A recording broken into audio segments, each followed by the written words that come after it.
So good morning, everyone. Thanks so much for joining our first expert-led presentation series from the Office of Energy Transformation. This series is meant to help inform our focus area work group members or FOG members about various technologies and policies being considered for a way to decarbonize peak electric demand in Massachusetts. So the series is for information only. It doesn't represent necessarily the positions of the FOG, the advisory board, or the state. Instead, this is meant to help provide sufficient information to FOG members. So we're all working from a similar level of background information as we go into phases 2 and 3 in our decarbonizing the peak FOG, where we'll be assessing and recommending alternatives to fossil fuel powered peaker plants. So today's presentation is on the topic of renewable fuels. I'm joined by Mike Walsh of Groundwork Data, who will be starting us off, and then we'll be moving to Steve Panova, who's with his colleague here, Trent Rogers from EPRI. And finally, we do have a third part of this presentation that's actually scheduled for Monday of next week with Professor Emily Grubert from University of Notre Dame. So each presentation will be about 20 minutes or so, with 10 minutes saved for questions. Please enter your questions in the Q&A feature of Zoom, and we will ask all relevant questions to panelists as they come through at the end of each presentation. So with that, I want to give our panelists some time to go through their presentation, so I will hand it over to Mike Walsh.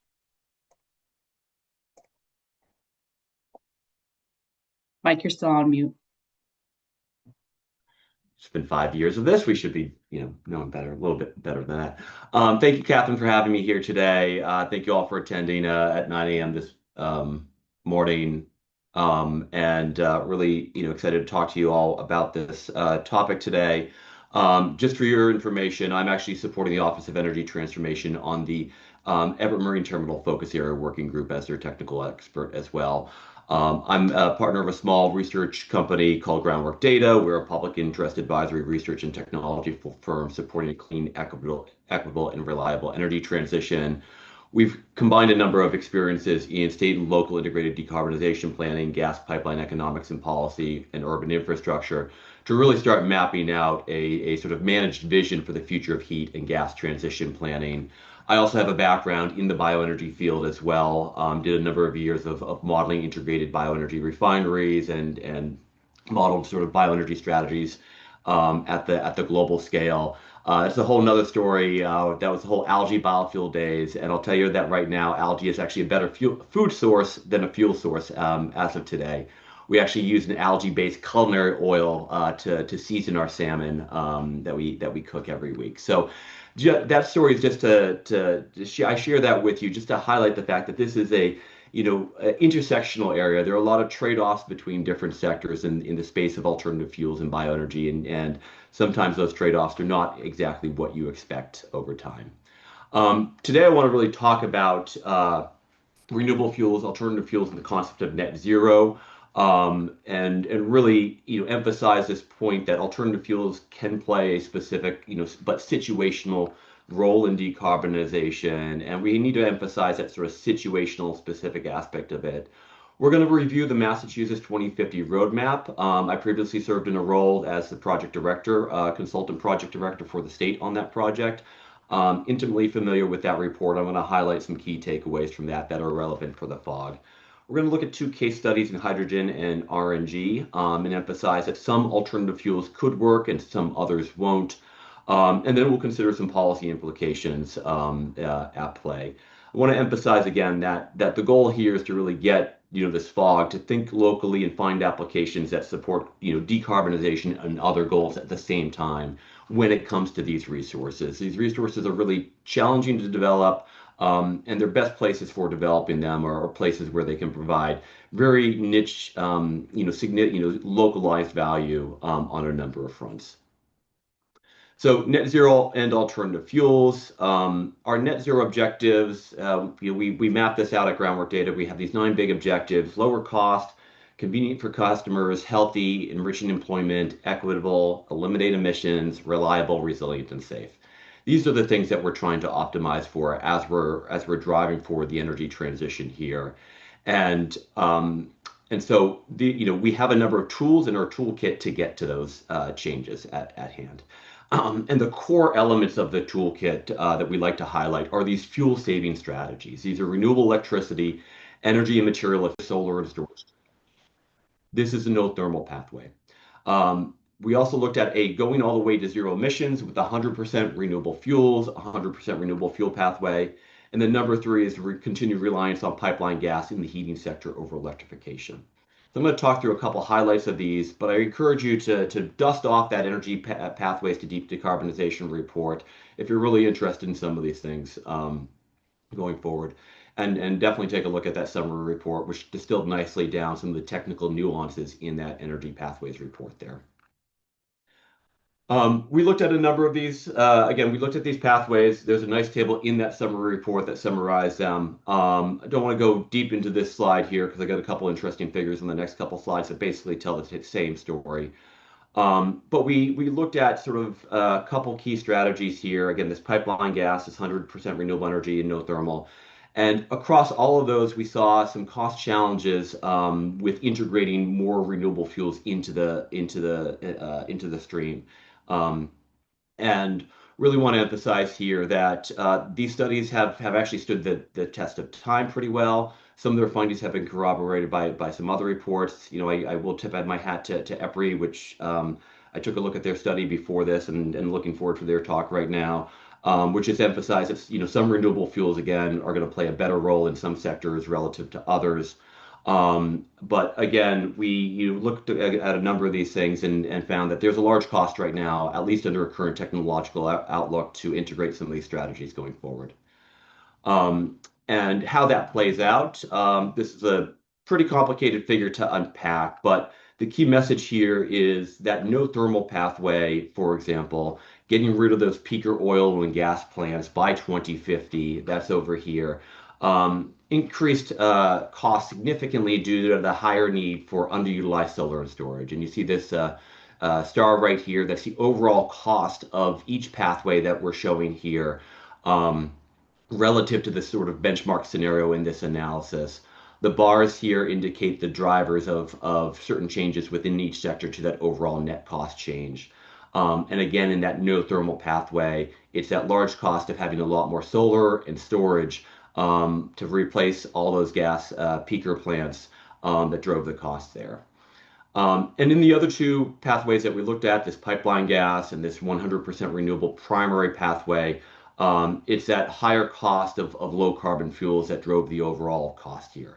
I want to emphasize that this 100% renewable pathway effectively went above and beyond the state's target by incorporating renewable fuels. The sort of benchmark pathway allowed a certain level of greenhouse gas emissions from fossil fuel usage to still be emitted in the atmosphere and get netted out by whether it be land use, improved land use practices, or other offsets, other durable offsets, I should emphasize, um, to meet our net zero targets. This 100% renewable primary strategy kind of went above and beyond that to really try and level out sort of emissions from the entire energy sector overall. I want to emphasize a couple of other sort of sidebars here. That peaker elimination required in that analysis an overbuilding of solar, the way we calculated it here, that no thermal pathway. We actually saw more than a doubling of the land required for solar installations in Massachusetts, and that no thermal pathway effectively requires a Martha's Vineyard of additional solar to be built in the state. And why is that? Well, the challenge of decarbonizing the peak comes down to a picture such as this. And this is 2 days in February. It's under the weather year that we modeled.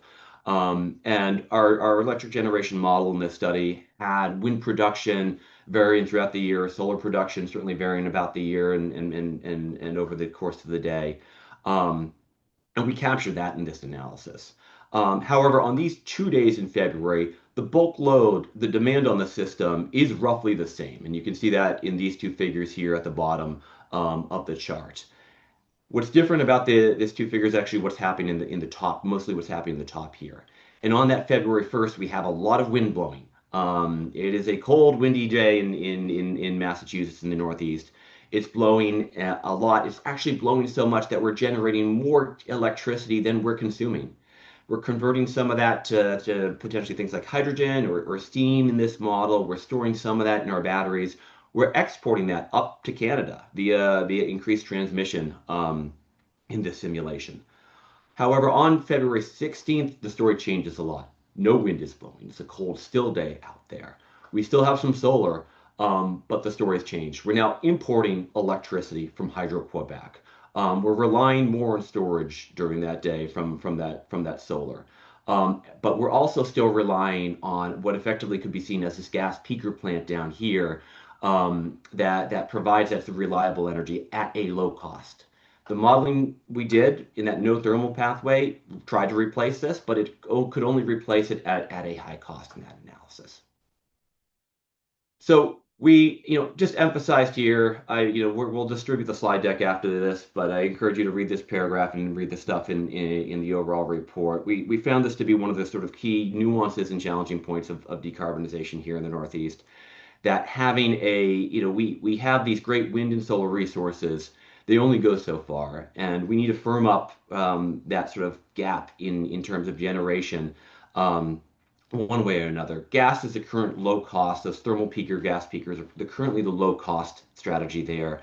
There's obviously a whole bunch of technologies being considered. There's a whole bunch of technologies that are being applied elsewhere in the country. Geothermal, carbon capture and storage. Those don't have as strong as a potential here in Massachusetts, which is something that we recognized in this report. However, there might be other technologies that come along, and I think one of the great things about the DTP fog is its interest in looking for those technologies that might serve a more cost-effective role in the future to meet that peaking need.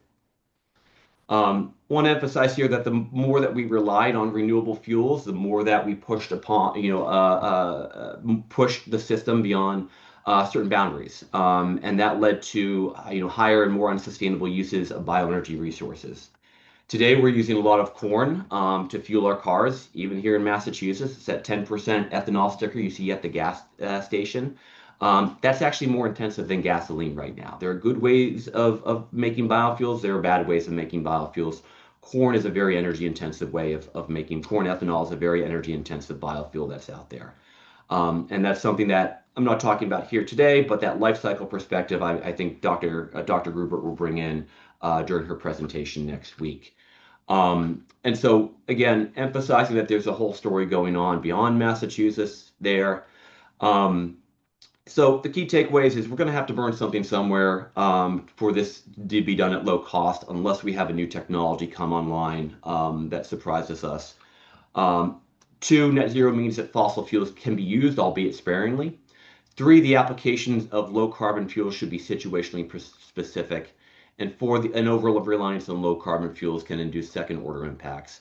Again, a lot of these topics are discussed in more detail in the roadmap. It's a 5-year-old report at this point, but it still has some staying power on these topics. I encourage you to go take a look at it for more details on that. Briefly, want to touch on 2 case studies that have been done in the region on renewable fuels to show that some work, some don't work. Pacific Northwest National Lab conducted a study of hydrogen in Massachusetts, taking a look at developing a system in Holyoke, Massachusetts. In theory, it could be deployed anywhere within the region. Due to the high cost of electrolyzers and some of the inefficiencies associated with hydrogen, only 6 of the 82 model scenarios exhibited a positive return on investment. Those that did, had a couple of features that were pretty ambitious to get to. Zero energy prices. I mean, think about, those situations when there's excess, electricity on the grid, and a CO2 tax made some of these scenarios more favorable. But the study also emphasized that small-scale implementations that provided some ancillary services to the grid, specific yet limited locational value, could also be advantageous as well. And the key takeaway here is alternative fuels need favorable economics or specific niche purpose to play a role. Over in New York, not too far from New England, National Grid has developed a renewable natural gas project at the Newtown Creek wastewater treatment plant in Brooklyn. And looking at the economics of this thing, you actually see some of the challenges associated with renewable natural gas right now. It takes them about $30 per MMBTU of gas produced to make this gas coming out.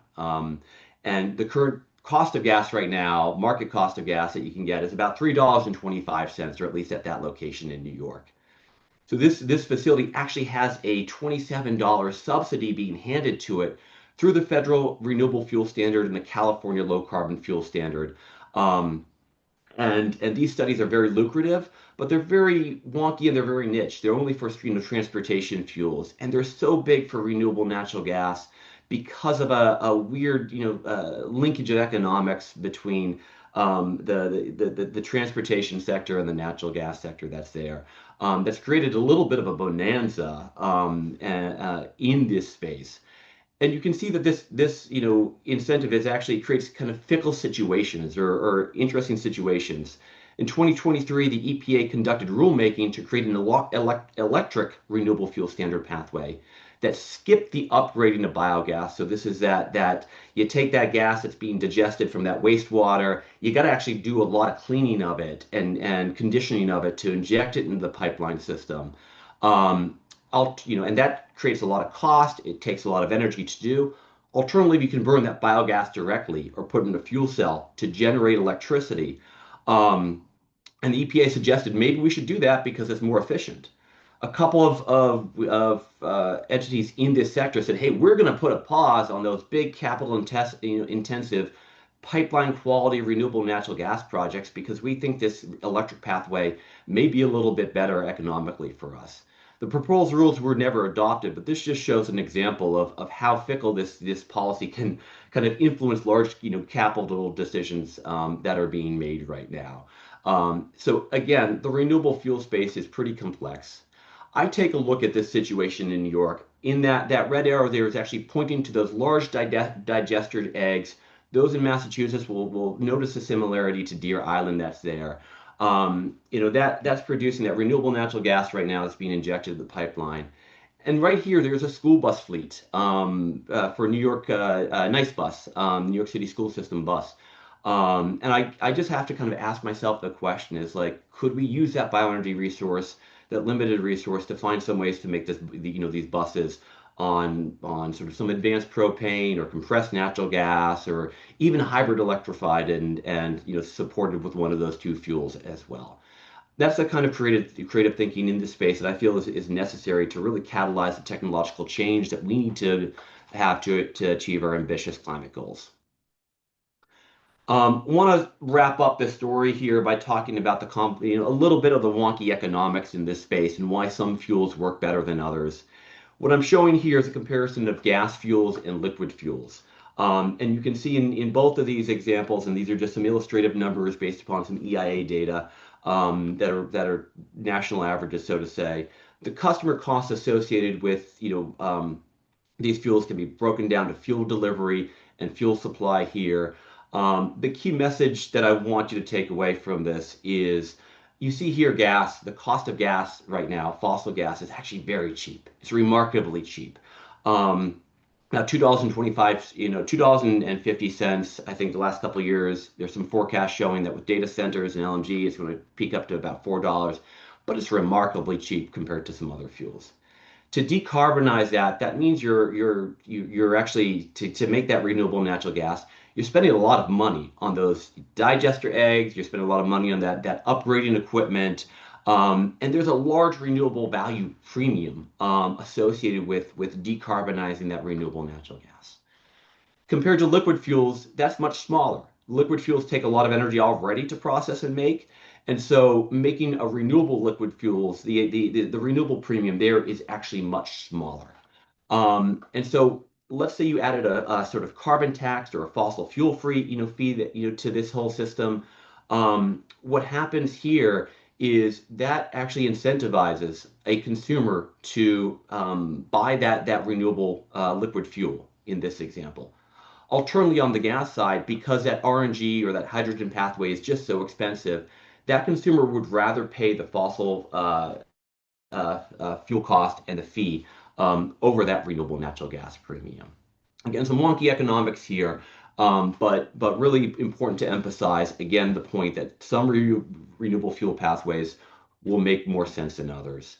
To close this out, I want to mention, just highlight a couple of policy, considerations based upon these findings here, and really emphasize the point that really state and local pilots that address multiple problems and opportunities are really what we should be looking for in the question of decarbonizing the peak.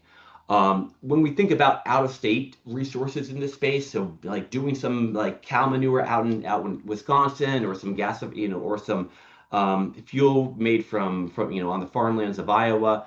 Um, we run into a number of challenges on this front in terms of tracking that, doing the life cycle analysis on it. It creates this, this what I call an attribute mishmash.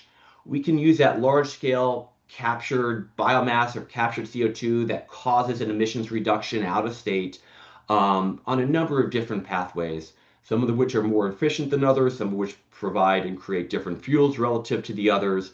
We can even take that biomass and do carbon dioxide removal with it.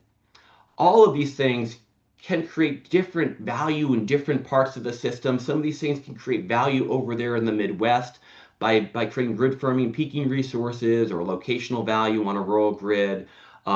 You can generate an attribute used to offset that fossil fuel use.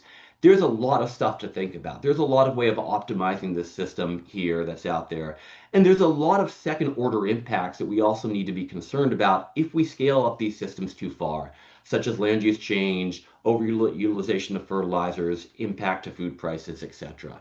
A lot of stuff happening out there that's really hard to internalize in a process like this in Massachusetts as we think about this.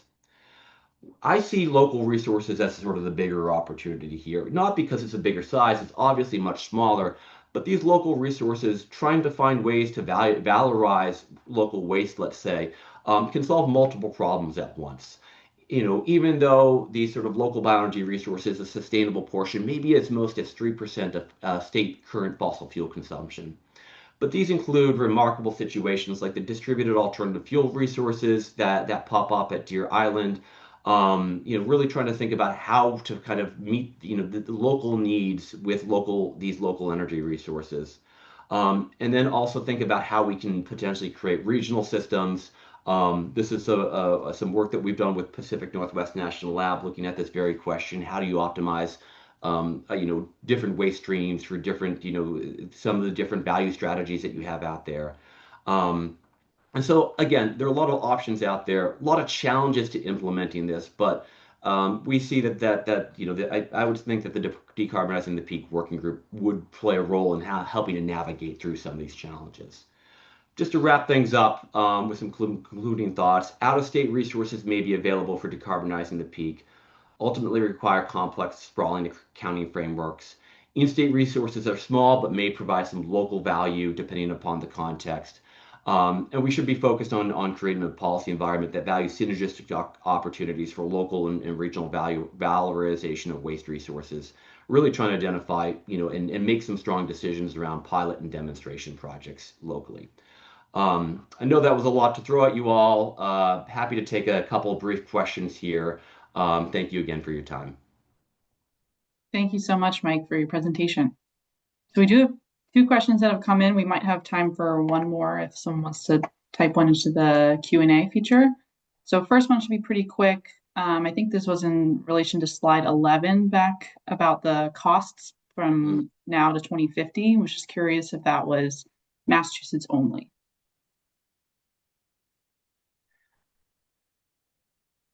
Should know that off the top of my head, but it's been a couple of years. I think it is Massachusetts only. I can follow up afterwards if needed. There might be some ISO New England oriented stuff in there. Thanks, Mike. No worries to follow up after. And then the next question I'm going to try and summarize here was around whether the math behind these assessments and projections takes into account the energy lost as waste heat from fossil fuel power generation compared to replacing with clean energy. Hopefully that makes sense. Yeah, I think it does. I think it requires, I think, a specific thing, but energy losses are counted in this energy systems model that are here. So X amount of fossil fuels being delivered to a peak generation facility, X amount is waste heat, and then a certain amount is converted to grid electricity. That's how that works. Great. And that was all we had. I'll just give it like a few seconds to see if someone wants to ask one more question.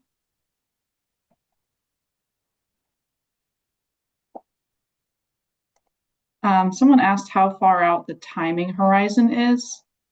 That's as specific as they got. I don't know if that rings a bell. This analysis did it at 2050, went through 2050, 2020 to 2050. All right. Thanks, Mike. So that's all the questions we have for now. Others we might be able to follow up offline as well. But I will hand it over to Steve Panova from EPRI for a presentation.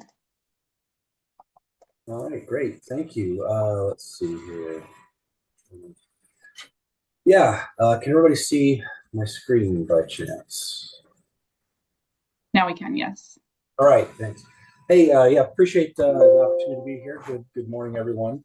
I'm Steve Panova with EPRI, and I'm joined by my colleague Trent Rogers. Together, we lead the renewable fuels research portfolio in the Low Carbon Resources Initiative. Today, I want to really just, our primary focus is going to be on renewable fuels for clean and resilient power. And want to do a little bit of sharing with you here. I'll just up front say that the number of slides I have is way more than I'm going to cover, but what I wanted to do was make sure that Catherine can give the group the information so that should anyone have time to look at it later or anything, they find something of interest or something that spurs a question, they can follow up with us later. With that, let's see here.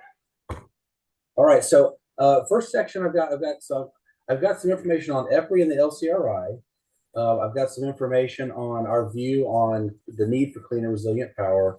And then I'm going to get into a little bit about our research and actually talk about a demonstration that we've done with renewable diesel for clean and resilient power. And then talk a little bit about our view of the Massachusetts ecosystem and prospects for renewable refueling there. So I'm just going to hit these really quickly. Most of you may be familiar with EPRI.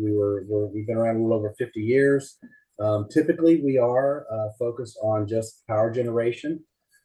This gives a summary of what we're all about. The big thing here is, if you look, our members represent 90% of the electricity generated in the U.S.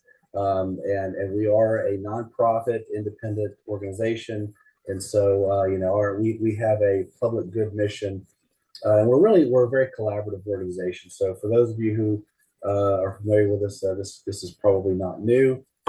The LCRI, Low Carbon Resources Initiative, may be a little bit new for you. It's something that has been around. I think it came about in mid to late 2019, when it was recognized that as we've gotten towards more and more electrification for the purpose of decarbonization, the realization was there's a lot of stuff that you just can't electrify. And these either non-electrifiable or difficult to electrify sectors we look at as hard to abate sectors. So the realization was there needs to be research, and we need to lean into research on low carbon energy carriers and fuels and things of that nature. So the realization was, there really need to be multiple options for how do we address the decarbonizing just the global economy. The way we have arranged it, we look at production pathways, storage and delivery pathways, end-use applications, primarily, I would say, anchor markets where you're really using these fuels, and then integrated systems that includes how do we put these things together, as well as a lot of modeling. Similar to our mission with EPRI, the goal is to be independent and objective, collaborative, and basically find how do we what are all the pathways that may be in play here? Our realization in all of this is optionality is kind of not an option. We have to have all things in play to be able to really close this gap. With that, I'll also just show you this. You can look at this. This is represents all of our members for the LCRI. All I want to point out there is it's a great cross section. Electric, electric gas, combination gas. We also have OEMs. We have GE and Mitsubishi Power working with us on the gas turbine front. We've got EPCs. We've also got oil and gas, and that segment is growing, as you'd imagine, as we're looking at more and more fuel-based solutions. All right, so just hitting on the need for clean and resilient power. Typically, in the electric sector, it was a choice. Is it going to be clean power or is it going to be resilient power? And they just weren't the same. So if you look at, this is based on IEA's net zero roadmap. Generation resiliency is going to be under pressure. We look at from early 2022 when we started a lot of this work to your eventual net zero 2050 target. You can see not only does the energy demand grow, but if you look at where we are today-ish, most of the power, or a lot of the power we have out there, this is globally, is dispatchable. Either coal or oil and natural gas. A lot of that is coal impoundment. Like if you look at the U.S., this is just a stat March of 2024. A lot of coal impounded, and that's convenient because that's fuel on site. As you transition, wind and solar begins to take the place of coal, to where by the time you get to 2050, not only are you significantly higher on total energy demand, you're down to less than 30% of your overall generation fleet is dispatchable. So basically what that leads us to, we need to find a way to this greatly reduces our generating system capacitance. It creates a resiliency challenge. We have to find a way to do both, to get the clean power as well as the resilient power. And that's the basis for a lot of what we do. We look at liquid fuels, particularly drop-in fuels. Today ULSD, kerosene, fuel oils provide this service. Renewable alternatives can do the same. They can support this critical energy resilience, and that's why one of the first things we looked at was renewable diesel. We looked at something like a direct drop-in fuel. If you compare, there's a lot of concern about how do we replace coal. This is a very energy dense fuel. You look at the energy density of like a renewable diesel. It's around 1.5 times as energy dense as say a pile of coal would be. So you can find that energy dense fuel in liquid fuels. So that was kind of the basis of our at least our initial demonstrations that were focused on renewable diesel.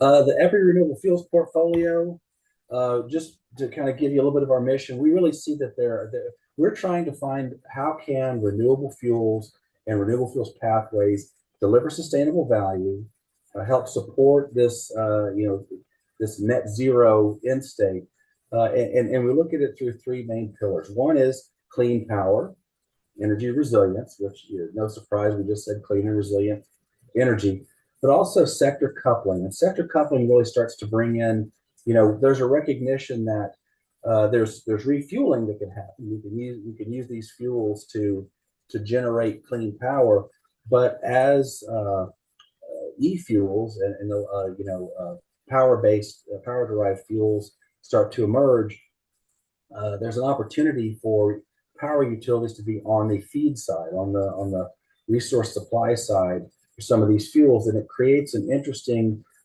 connection that has not been there before between electrical power or electrical energy and chemical energy. The electrolyzer and being able to produce hydrogen and being able to produce e-fuels creates this link in converting electrical energy into chemical energy, something we've not seen before. So when you look at our portfolio, we're really trying to focus on integrated solutions, things that we could do today and tomorrow, so multi-horizon solutions.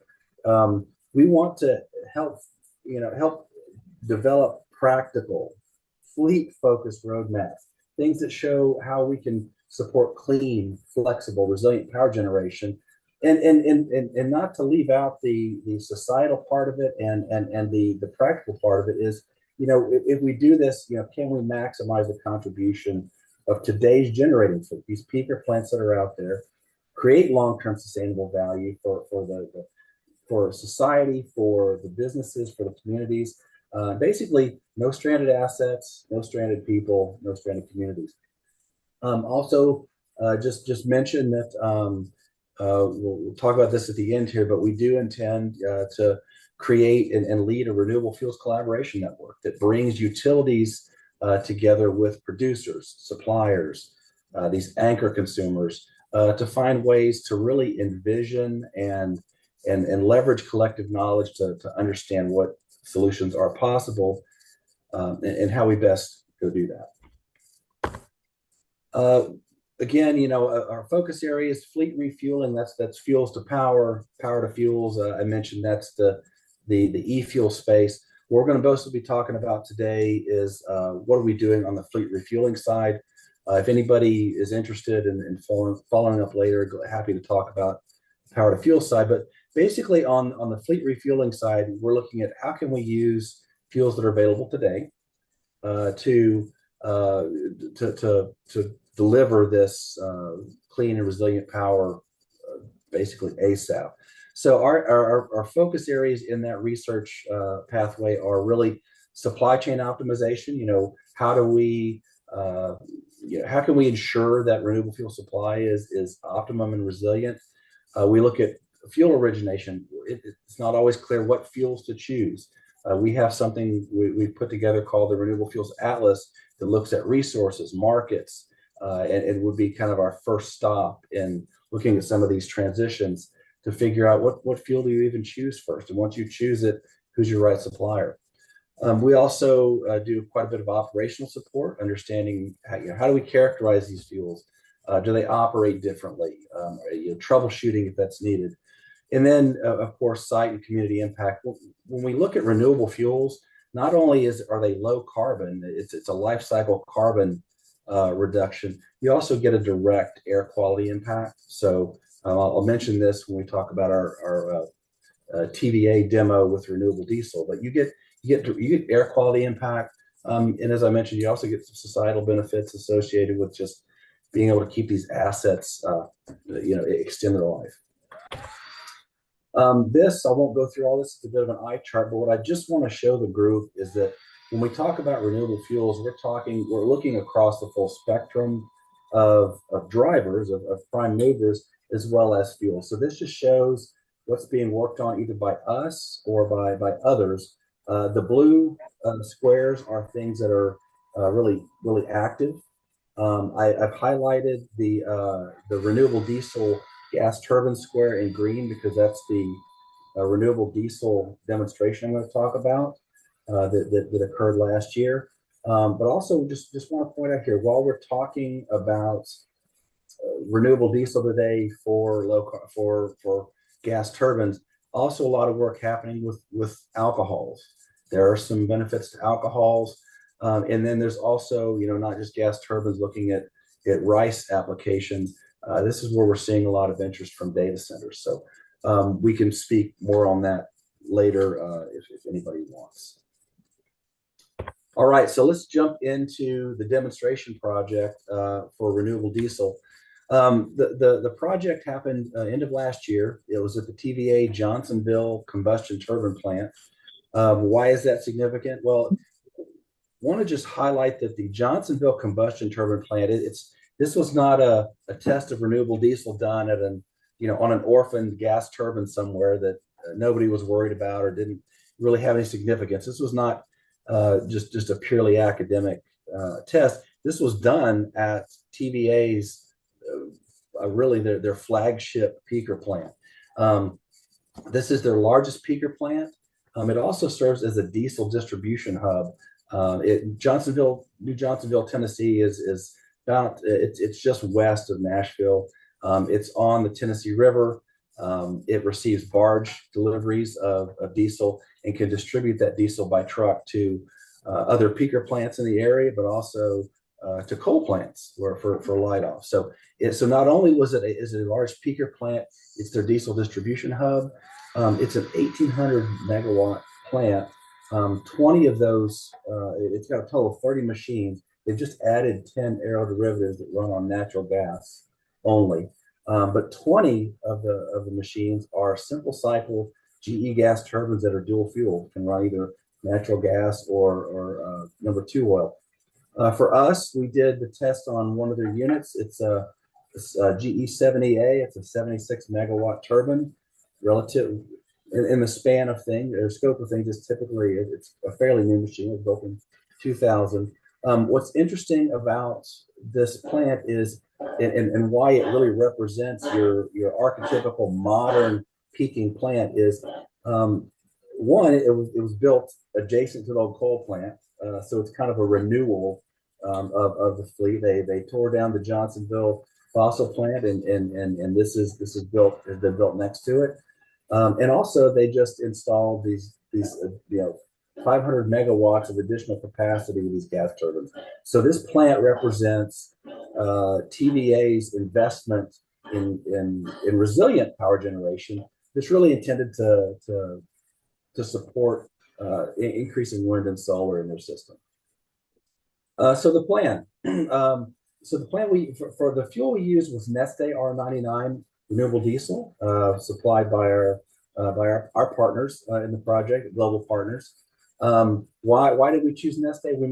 We could have gotten more locally sourced diesel. The issue was we were looking for a very small amount of it, so we had to work very hard, and we're fortunate to connect with global partners to find a way to get truck deliveries. It was difficult to get little enough to the plant.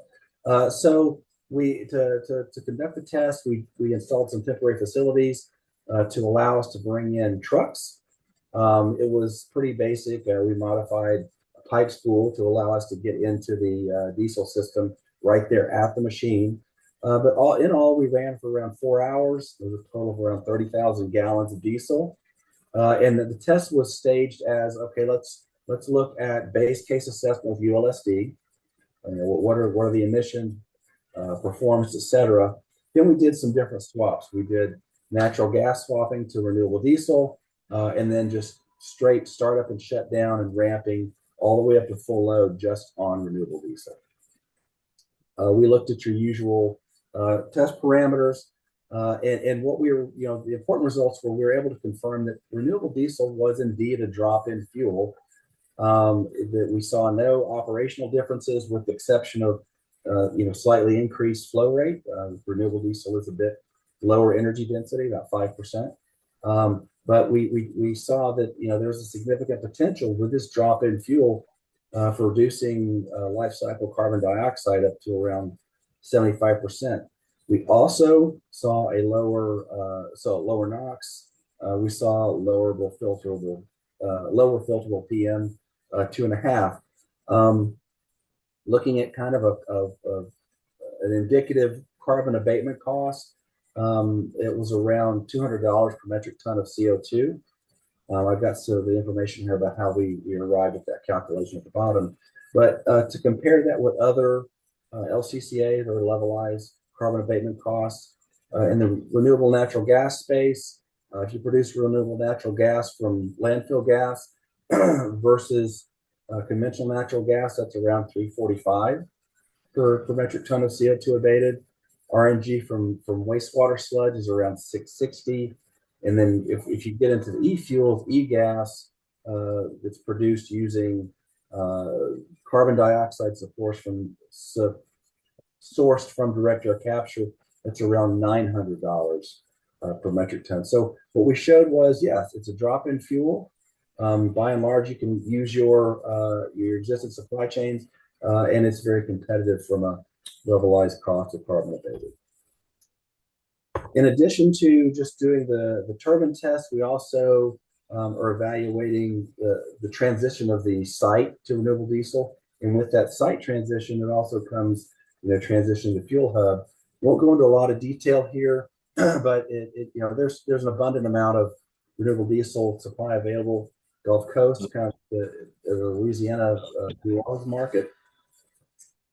We did a dynamic supply chain analysis, not just in total and average analysis, to look at, at your peaks and valleys, and then kind of randomize case studies. Is the supply chain resilient? Happy to say, yeah, the fuel supply is viable, plenty of fuel available. And also the perspective, the supply chain is resilient, based on, looking at the historical data.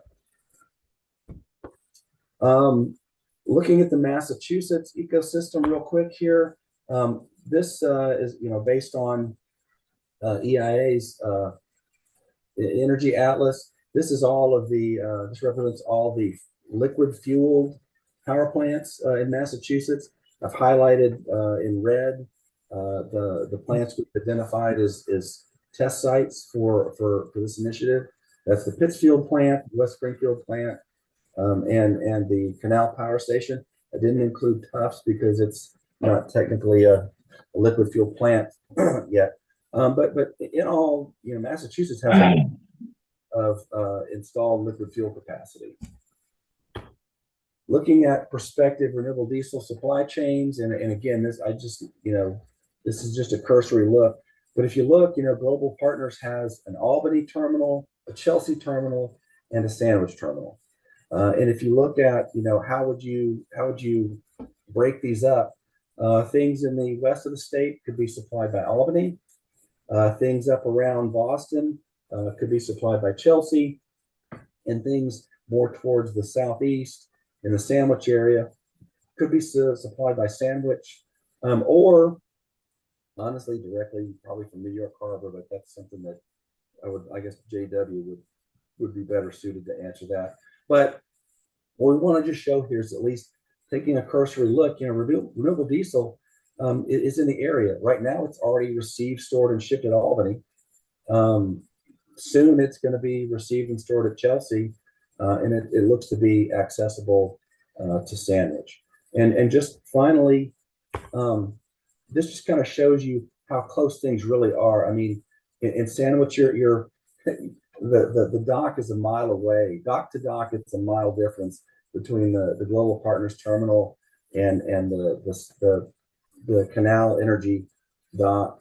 In the Chelsea area, you've got this just shows a 4 mile and a 6 mile radius for trucking. You can cover everything from Chelsea, and then even in Albany, it's only 50 miles, and you can get there by by rail or truck. So it looks like there could be quite a bit of opportunities to supply any of these plants with renewable diesel. And one thing, the reason I showed these, if you just look at the Chelsea area, this is not a trivial amount of power generation. You've got the Massachusetts Bay Transit Authority and Deer Island are over 100 megawatts in total. So anyway, again, that's just a cursory look. We could certainly do more on that, but just want to let you know that it looks like there's fuel supply in the area.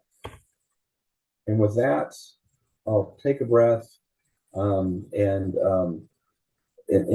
give you kind of my final thoughts and take questions.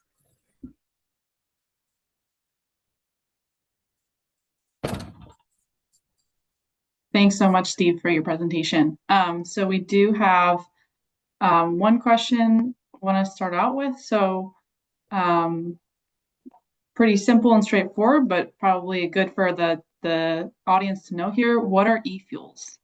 So e-fuels are fuels that are produced using electrolytic hydrogen.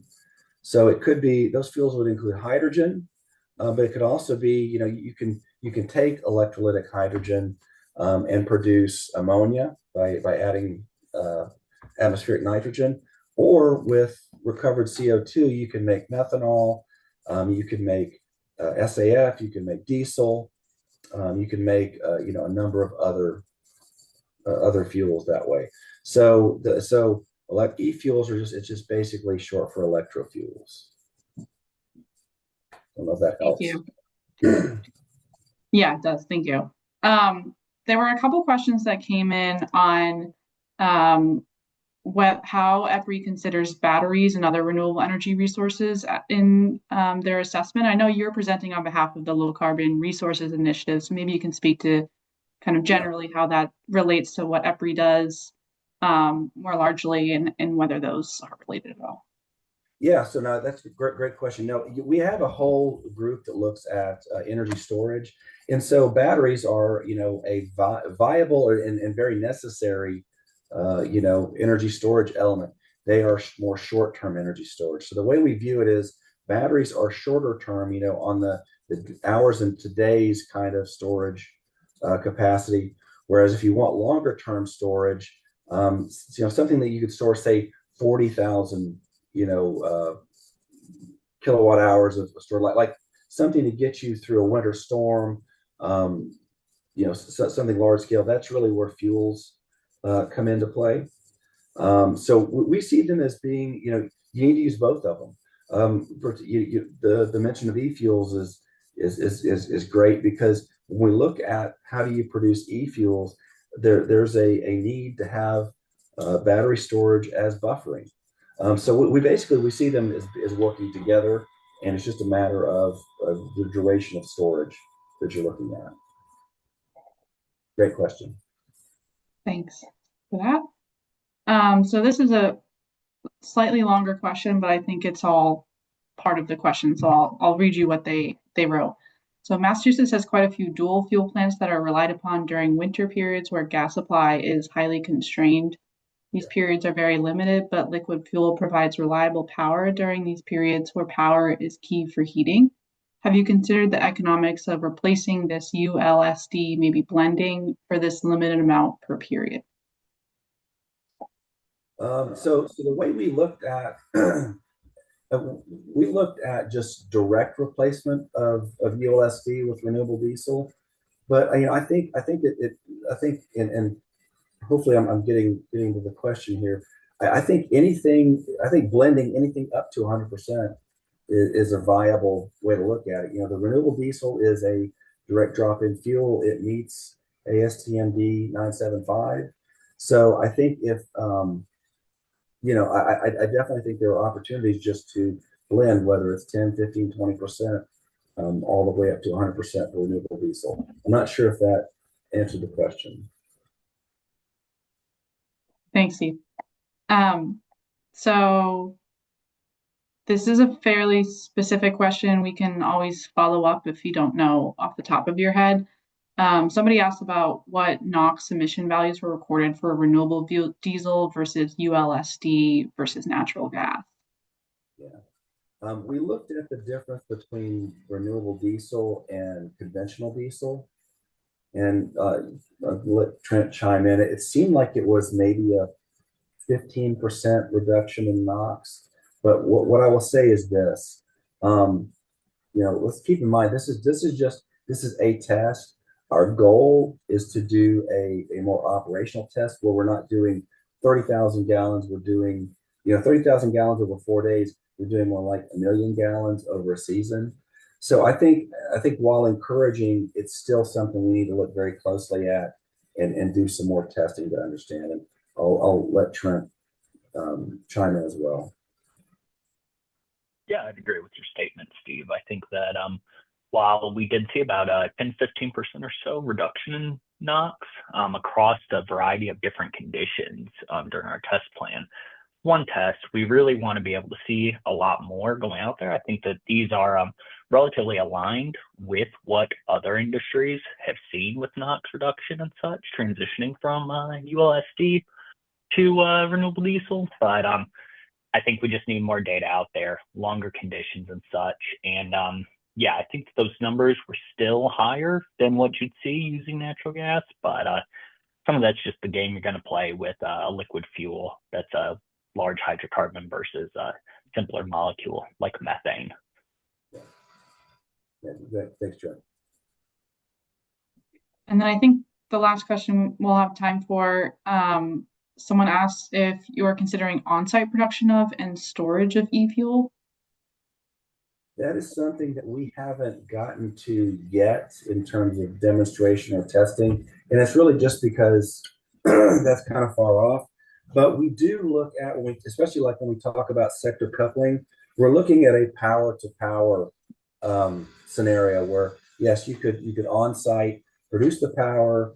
It would basically use production of e-fuels as a way to manage demand swings. Basically, just keep the power steady and take the swings in fuel production, and then use that fuel for delivery at peaking times.